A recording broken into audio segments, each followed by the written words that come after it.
Hey everyone, welcome to Online Help Guide. Today in this video, I'm going to show you how to delete one picture from multiple pictures on Instagram posts. So let's get started. First, open your Instagram application. Make sure you are logged into your account. Then tap on the profile icon at the bottom right corner of your screen. Then select the post. Now tap on the three vertical dots at the top right corner of your post.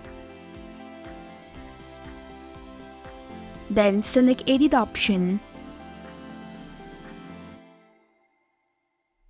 Now select the picture that you want to delete. Then tap on the delete icon at the top left corner of the photo. Select Delete option.